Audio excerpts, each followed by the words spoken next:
From downtown Detroit, Local 4 News at 5 starts now. A DDOT driver brutally attacked his attacker with some disturbing things to say. And the guy walked up to the bus and said something about sell your soul to the devil. Live at 5, are drivers getting enough protection? All right, Sean. Also, water woes. The boil water advisory drags on in Detroit even after tests come back all clear. But we begin Local 4 News at 5 with the weather and a fresh shot of snow moving through just in time for your evening commute. Good evening. So what makes the difference today is obviously yesterday it was nearly 60 degrees, a little chillier today. Just a million differences, right? It's Michigan. Now we're worried about snow and wind chills today. Let's get right over to Ben. Hey, Jason and Karen, yeah, we're not going to be getting the shovels out for this yet by any stretch, but because of the intensity of this, could be slowing us down a little bit on the roads. These snow squalls right now rolling into Ann Arbor, so 94, 23, M14. You're going to be seeing those here within the next 20 minutes or so. Not much to look at in our metro zone. We did have a couple squalls roll through. Those are just now clearing the riverside over into parts of Ontario right now. We've got a few more to go. In fact, a little bit more of an organized line moving through between 6 and 8. We'll look at that in your forecast coming up, and by 10 o'clock should be mostly cloudy. Got one more day of the cold air before we can, well, actually a couple. Then we'll finally get some warmer temperatures in here. More on that in your 7-day forecast coming up, Karen. All right, thank you, Ben. Our other top story this evening, a wild scene early this morning at the Rosa Parks Transit Center after a bus crashed into a barrier. That happened because the driver of that DDOT bus was being attacked by a man on board.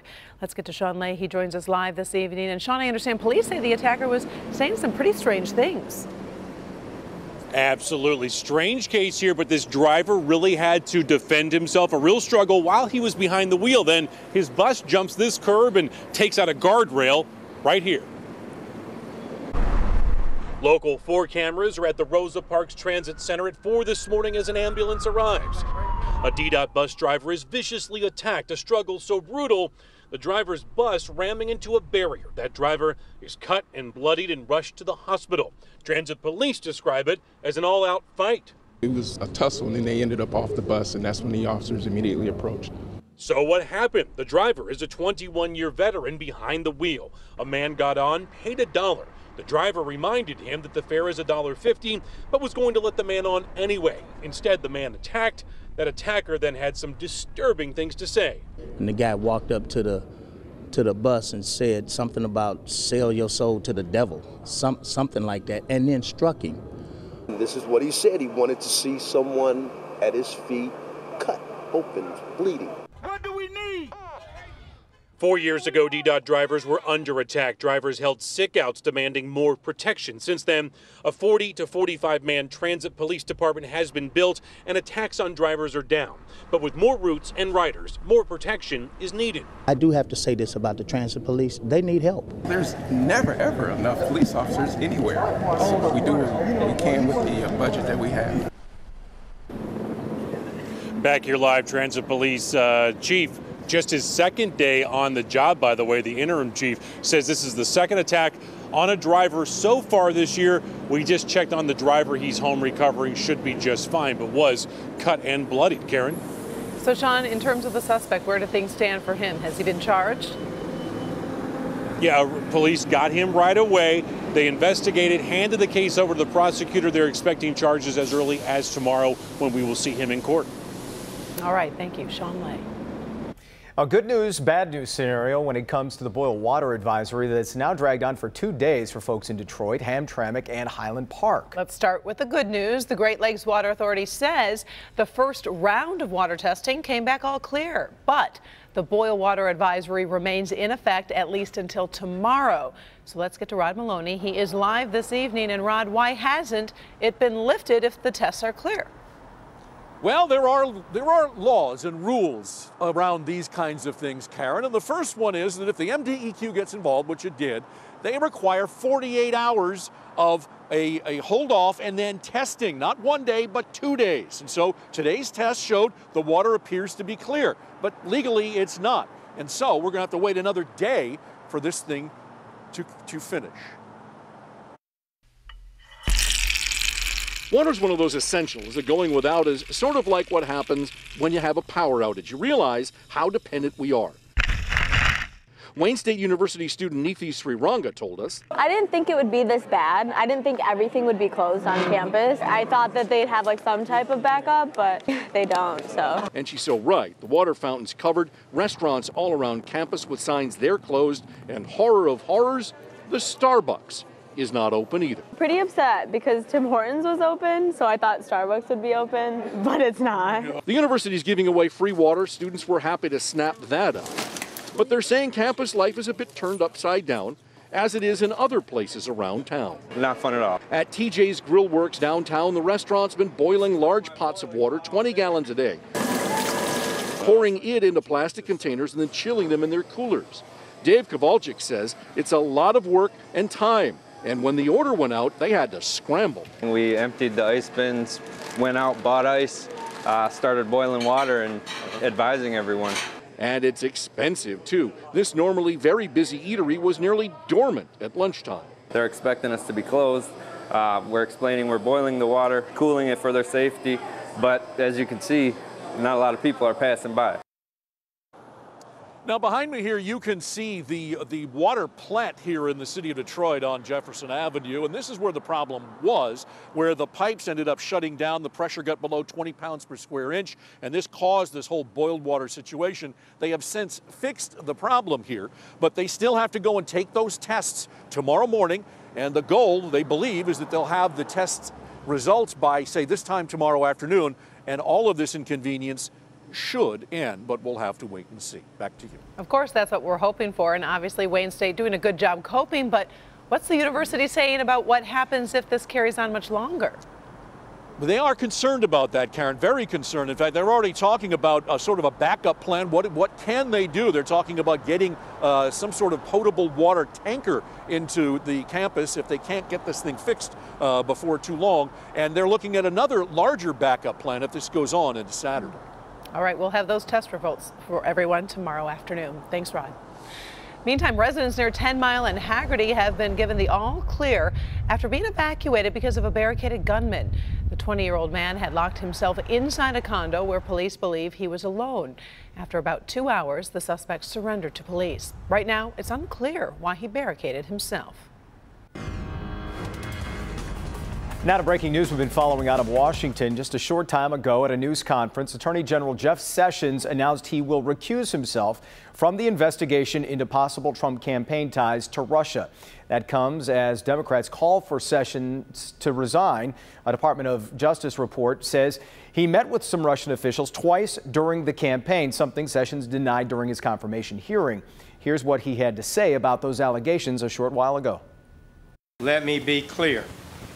I never had meetings with Russian operatives or Russian intermediaries about the Trump campaign. And the idea that I was part of a, quote, continuing exchange of information during the campaign between Trump surrogates and intermediaries for the Russian government is totally false. Since this news broke last night, Democrats have pounced, calling for Sessions to resign. The fact that the Attorney General, the top cop in our country, lied under oath to the American people is grounds for him to resign. This afternoon, President Trump told reporters he has, quote, total confidence in Sessions, but did not know about the meetings. Some of Detroit's top business and community leaders gathered today at Motor City Casino for the Detroit Policy Conference. Now, the keynote speaker this afternoon was Chris Ilitch, who spoke publicly for the first time since his father, Mike Ilitch, died nearly 3 weeks ago. Mike Ilitch didn't care about the convenient thing. He cared about the right thing. And he knew that big dreams done right take a team, whether a sports team, a development team, or even a family. We can do together so much more than we can do alone. Mike Ilitch died before Little Caesars Arena. His dream project was finished. Once the new arena opens this fall, all 4 major Detroit sports franchisees will be within 4 blocks of each other. That'll be great, right up until there's a traffic jam. It will be crowded. New claims tonight, the CEO of the Regional Transit Authority played fast and loose with his expense account. New tonight, the perks he's accused of using taxpayer dollars to pay for, and what he's planning to do to make things right. And the old Tiger Stadium site gets a new name, and it's a Detroit sports icon who's getting the big honor. We'll tell you who it is ahead here at 5. Hank? Jason, Karen, Hank Winchester here in the Help Me Hank phone bank. We have a team of experts answering your tax-related questions. AR Law team right here. They're answering questions about tax scams that are out there. So many people becoming victims. Also, general tax information for you and your family. The number to call, 313-298-WDIV. And right after the break, important information about a new scam targeting Metro Detroiters. We're live. New tonight. Tonight. New at 6. You didn't want me to live, you wanted me to die. But I wasn't going to go that way. Brave and powerful words from a woman held against her will, raped and tortured. The sentence handed down today to her attacker. New at 6. Plus, a local 5th grader writes a letter to tech giant Elon Musk. Not only did he read it, he's taking it to heart. Meet the girl behind that letter, new at 6. Tonight, Help Me Hank is revealing a brand new tax scam that could end up swindling you out of a lot of money. Actually, it was one of our local 4 photographers who was the target in this one. Consumer investigator Hank Winchester is live in our local 4 phone bank, answering your questions that you perhaps may have about tax scams. Good evening, Hank. Karen, Jason, good evening to both of you. Yeah, we have the team from AR Law here right now. They're answering your questions about tax-related scams or just general tax questions. The deadline is approaching. The number is 313-298-WDIV. Now, you mentioned a scam that's been going around. In fact, thousands of people across the country have been targeted. And one person here that we work with every day, Alex Atwell, a photographer of ours, also received the disturbing message. It's one that's been making its way across Metro Detroit. He saved that message, though, and that's why we wanted to talk to Alex about this and let you hear exactly what's going down. Take a look. It starts with a phone call. Take a listen to this message. We found that there was a fraud and misconduct on your tax, which you are hiding from the federal government. This needs to be rectified immediately, so do return the call as soon as you receive the message. The call coming from a 202 area code, Washington, D.C. Following the call, a text message just like this one with a similar warning. The message is urgent, warning the person that a mistake was intentionally made on their taxes and that if you don't pay up, you could be in big trouble. Our local 4 photographer, Alex Atwell, targeted by these scammers. They registered a number from Washington, D.C., which I know you can do that. And then, again, they used like a computer robot voice that sounded very official, very like, you know, I think people could easily mistake that for maybe this is the IRS. The hope is that you'll call back and give these thieves the information they need to rip you off. Alex knew better. You're in big trouble. This has to be taken care of immediately, and it's very kind of an aggressive tone. We called the number that was provided, and here's what we were told. Is this the IRS that I'm speaking with? Yes, sir. Could I have the number for your office? The same number which you're calling. Is there a manager or somebody I can talk to verify that this is an IRS number? How would I send the money to you? I don't need your money. You don't need my money? The thieves hanging up when we started asking questions. Tax and financial experts reveal this scam is growing, but you should ignore it. If you just get a phone call from someone claiming to be from the IRS, it's probably not from the IRS. Yeah. I would hang up and I would look up the IRS's number and call them directly instead of talking to whoever this person is. Good advice. You know, as you saw in that story, Alex did not fall for it. The reality is, though, in talking with the Better Business Bureau recently, is so many people have fallen for it here in Metro Detroit, and they are losing big money. It's one of the big scams that's out there right now, but there are many others. That's why this team is in place. They're answering your calls, taking your questions. 313-298-WDIV. The calls have been coming in very steady throughout the afternoon. They're going to stay here, though, through 6:30. Keep calling if the lines are busy. They are here to answer your questions. Karen, Jason, back to you. Hank, do thieves typically target a certain type of person, man, woman, certain age? How does that work? Yeah, well, here in Metro Detroit, Karen, what we've seen, and it's not a big shock, it's probably happening around the country, they are targeting the elderly, people over the age of 65, and we had one case here in Metro Detroit where somebody had sent over more than $50,000 thinking that they owed that money. They didn't. An investigation is underway, but we don't want anyone to fall for these scams. That's why this team is here today answering your calls. All right, a good warning for our viewers. And of course, 313-298-WDIV is the number if you'd like to call. We'll be there till 6:30. Thanks, Hank. Now to a Local 4 update. Last night we showed you how strong winds caused the massive Ford Blue Oval logo on top of the company's Dearborn headquarters to actually blow off. Sky 4 was over the building today, and as you can see now, all that's left is a bunch of exposed light bulbs where the sign used to be. The sign is expected to be replaced in the coming days, and we see it all the time. That wind gets whipping, and it can do lots of damage. It's interesting that when we were reading about that today, I just assumed it was made of metal, but that part is actually fabric. So that makes sense a little bit more. Very, but still. Well, we know. Ben knows for sure that wind gets going. Know. Yeah, we had gusts of over 50 miles an hour yesterday.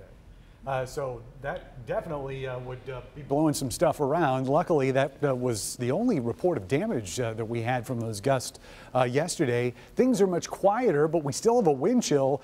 And that doesn't help because our air temperature only got up to 33 today, so we were below average for one of the first times in weeks. 40 degrees is that average high. You can see we were nowhere near the records where we have been hanging out more often than not for the 7 days prior to this. But we're at 31 right now. When you look at the regional picture, you can see sort of this pattern, this bowl of cold air being carved out, and we're right in the center of it. So that generally means we're at the coldest point.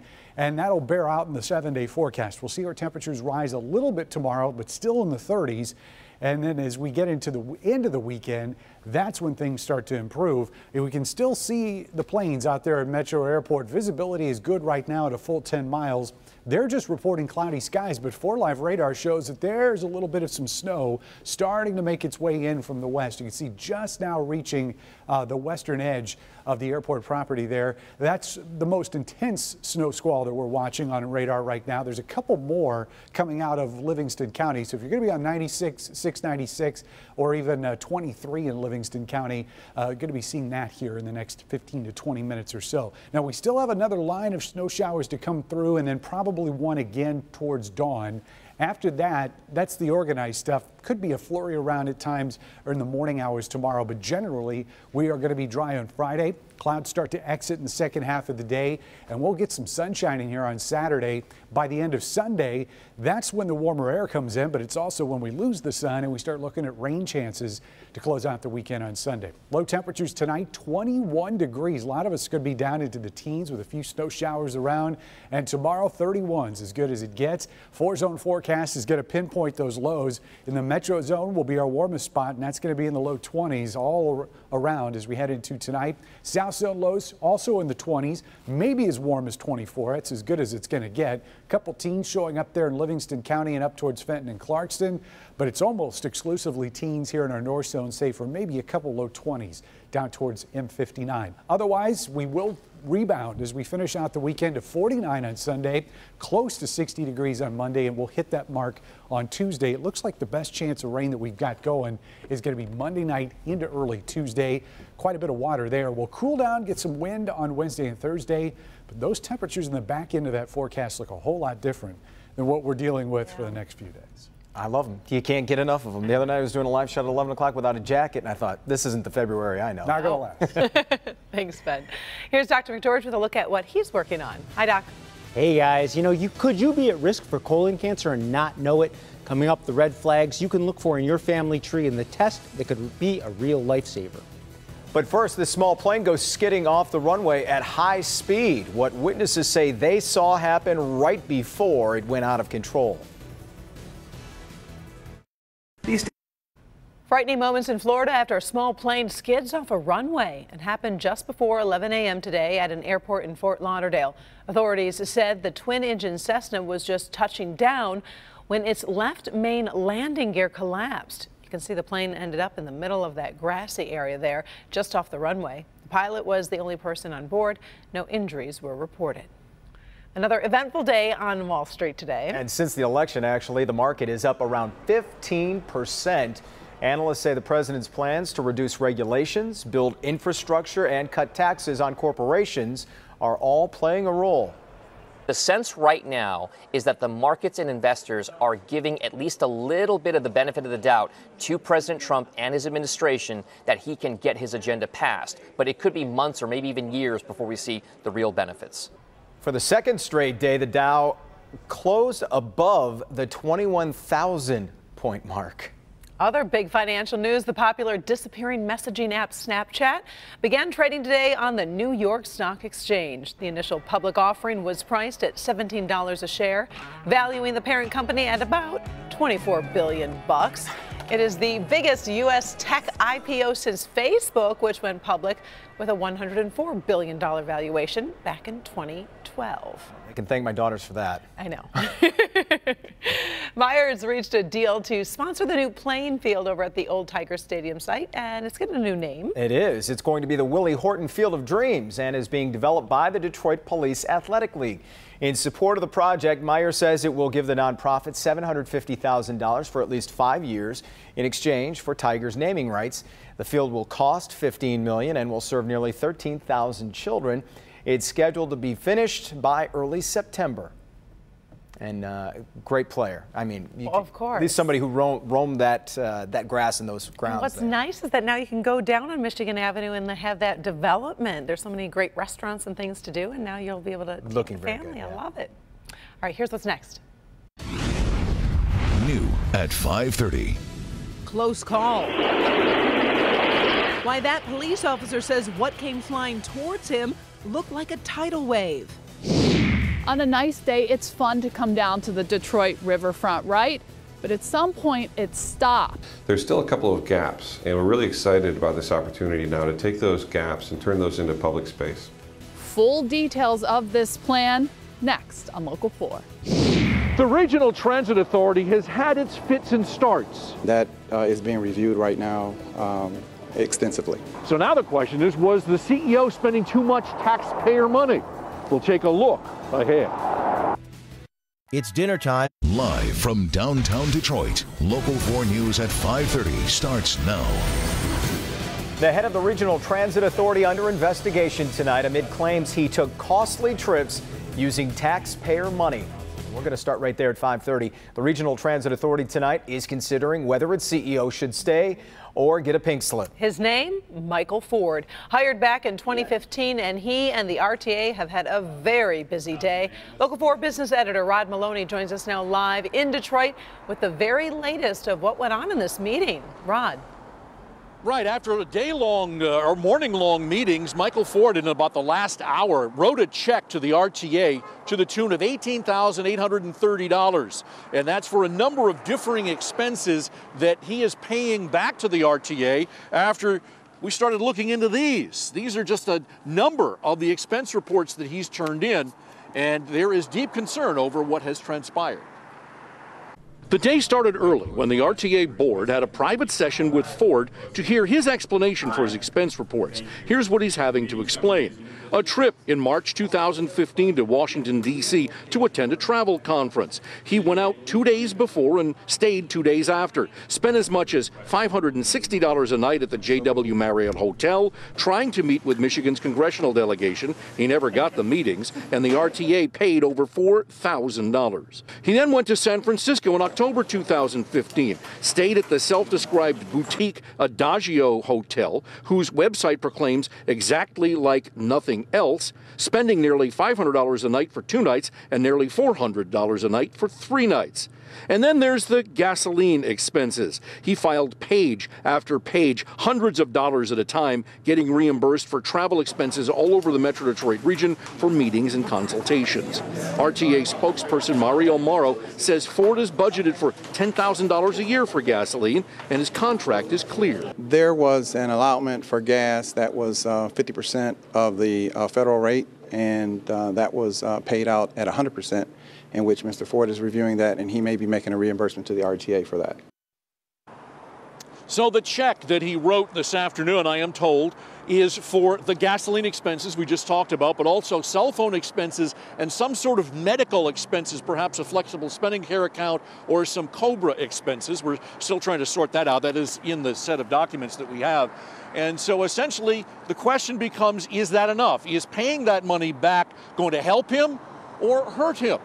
We'll have to wait and see. Back to you. So, Rod, when will the RTA revisit the issue? Well, we're told now because they had the meeting, they had another executive session during the day today, and they didn't make a decision on Ford's fate, so they're going to wait until March 8th. There's another board hearing then.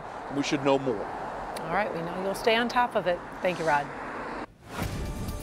All right, over here in the weather pod with Ben, and you know, I meant to tell you this. Last night we drove to Mount Pleasant and back, and many times the truck got blown back and forth there and back. And at one point I said, well, Ben warned us. We should have known about this. You hear about that high-profile vehicles, and TV live trucks definitely fall into that category. But luckily, the winds have calmed down today. The only thing that we're watching right now are some snow squalls, and even though the accumulations are not going to be a problem, visibilities could be reduced at least for just a very short amount of time as these quick-moving squalls move through.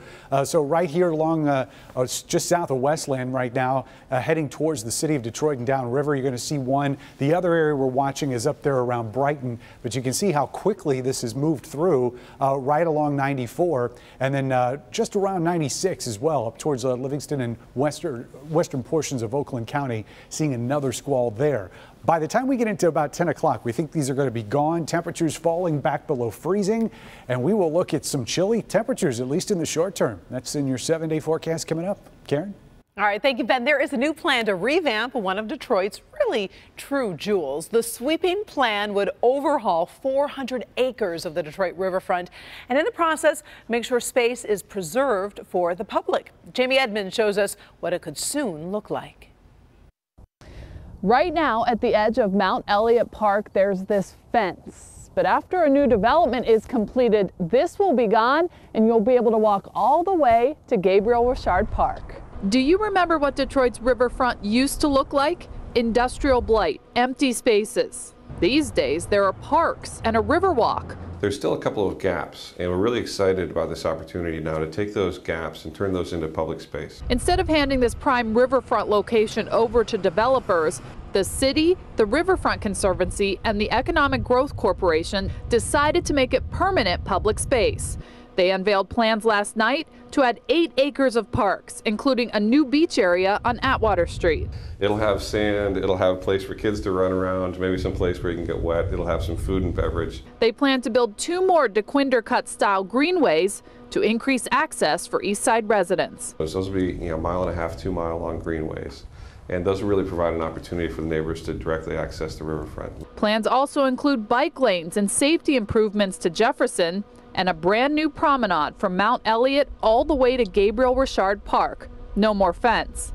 We ran into this Detroiter who is all for these plans. Probably 20 years ago, the park wasn't even here, So yeah, anytime you can expand the waterfront, drag more people down here, yeah, that's the thing to do. Now we're at the site here of the future Atwater Beach. Can you picture it? Sand, water? Maybe not, it's pretty cold today. But construction on this overall project begins in the fall of 2017. In Detroit, Jamie Edmonds, Local 4. 11 seniors were injured when a second-floor balcony they were on collapsed suddenly. It happened Wednesday at a condo in Destin, Florida, which is located some 50 miles from Panama City Beach. At least 3 people ranging from their mid-80s to age 90 suffered some minor injuries. At least 2 others suffered more serious injuries. The seniors were visiting from Indiana, Kentucky, and Wisconsin. Police have not said why that balcony collapsed. In good health, stopping colon cancer before it starts. New research finds one group of people may be at higher risk and have no idea. Our Dr. Frank McGeorge here with an important new study on this. Hey, Doc. Exactly, Karen and Jason. In fact, a close look at your family tree can reveal red flags for several cancers, including colon cancer. Now, this study focused on the relatives of patients diagnosed at younger ages, and it found many faced a higher risk of colon cancer and other cancers as well. That's my dad. Yeah. Nancy Rosen has a family history of colon cancer, so she wasn't surprised when she was diagnosed at age 54. What she didn't know was that her high risk was caused by Lynch syndrome, a condition that prevents her body from properly repairing damaged DNA. Knowing I have Lynch syndrome allows me to act proactively to hopefully prevent getting another recurrence of cancer. Nancy was part of a study at the James Cancer Hospital, where researchers screened the tumors of more than 3,000 patients with colon cancer. From that, we actually have offered genetic testing to about 370 at-risk relatives, and another 120 have tested positive. So you can see where it balloons once you get to the family members. Heather Hampel leads the project. Her team looked at a group of patients under the age of 50. They found 1 in 6 of those patients have genetic flaws that raise the risk of cancer in other family members. That group includes Nancy's son, Michael. I'm grateful that I know now. Before, I would have never gotten a colonoscopy. I would have no idea that I'm at greater risk. It's critically important to find out young so that you can start those screenings at the right age and do them at the right frequency, and we can prevent these individuals from getting cancer in the first place.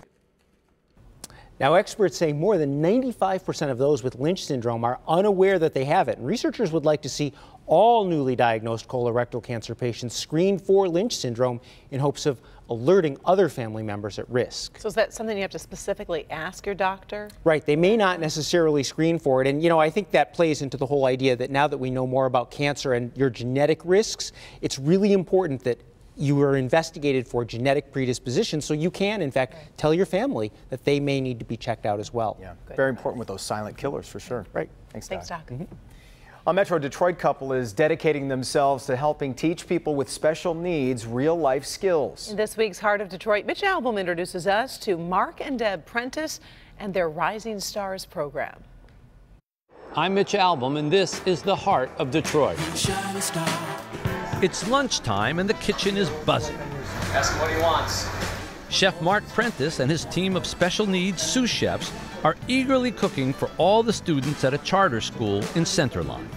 This is actually kids 18 to 26 to teach them culinary arts skills, right? They have nobody that takes the time to give them the opportunities or give them the skills that they need. So Mark, a former executive chef, and his wife Deb, an educator, started Rising Stars Academy, a school and restaurant that fulfills a lifelong dream of Mark's. The students with special needs were some of the best students because you could teach them a skill and they do it forever, and they'd be very proud of it. At Rising Stars Academy, students are taught the basics of food preparation and presentation, even growing their own vegetables and herbs in the school's gardens and aquaponics lab. Romaine lettuce is out of the aquaponics. All skills that will help them enter the workforce. Even though we started out as a culinary school, and that was the focus, we've moved into a lot of other areas. They're working in hospitals, they work at a dealership, or they do detailing work. They do custodian as well as culinary. So it's not just culinary driven, it's all workforce readiness-based skills. Yeah. Mark and Deb Prentice have created an environment that challenges their students to achieve success. And to see parents watching one of their kids flipping an egg, and parents standing there with just tears running down their face and say, I never knew my kid could do this. Focusing on students' abilities versus disabilities, Mark and Deb Prentice are stirring up a recipe for success right here in the heart of Detroit. Great program and learning young. Absolutely, and they should, like you're saying, learn to cook. It's fun. It is. Once you have to feel confident, and I don't, so I always get nervous, so I should take some advice. Yeah, but you know, mistakes are tasty too sometimes. A real mystery at a creek in California. New tonight, why folks living nearby are stumped after it suddenly turned neon green. And this officer with a close call during a traffic stop, what came flying toward him that he says seemed like a tidal wave. Steve? As a head coach, he has won nearly 700 games, and now he's up for a big national honor. Well, I see what some of these other guys have accomplished, you know, from the other states, and they've won, you know, several state championships and, you know, sent a lot of kids to the NBA and all those kind of things. But his legacy is about something much bigger than trophies. That story's coming up. We are live in the Help Me Hank phone bank. We have a team of tax experts from AR Law answering your questions. 313-298-WDIV. Did you receive something suspicious in the mail? Does it appear that it may not be really from the IRS? Or do you have tax-related questions? They're here to answer your calls. 313-298-WDIV. We'll be right back. Don't tell me. New at 6. Behind the walls of this Detroit building are items that may surprise you. And what's happening there is affecting churches as far away as White Lake. We'll show you why. New at 6. Plus, it's been a big debate, especially among senior citizens. Do those high-dose flu shots work any better than the normal ones? We have the latest research, new at 6 in Good Health. The life of a high school coach is seldom glamorous and never easy. No, it isn't. And for years, Clarkston basketball coach Dan Fife has quietly gone about his job and built a powerhouse program. Now Fife is getting some well-deserved recognition. Our Steve Garagiola caught up with him today. Clarkston basketball coach Dan Fife is committed to his team, his school, his community. That dedication has earned him a spot as a finalist for National Boys High School Basketball Coach of the Year. His philosophy of coaching has never changed.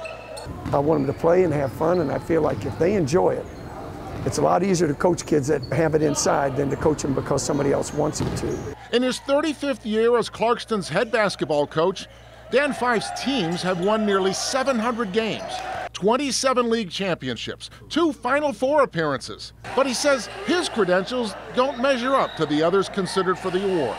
I see what some of these other guys have accomplished, from the other states, and they've won, several state championships and, sent a lot of kids to the NBA and all those kind of things. But what Coach fails to mention is the real legacy of success he continues to build at his school. It's not about trophies. It's the hundreds of young people he has coached and helped mold into successful adults who have their own sons he now coaches. Honestly, it may sound trivial, but what a joy to be with these kids and share their growing up process, going through this journey with so many kids. 35 years and counting. Does he want to keep coaching forever? I've got 10 grandbabies, and I think I'd like to want to coach those guys. I've got 7 granddaughters. I don't know about coaching my granddaughters. Can you hang on until they get to high school? Oh, gosh. That National Coach of the Year award will be handed out in June. But Coach Fife, I have a feeling that around here you're already Coach of the Year. In Clarkston, I'm Steve Garagiola, Local 4.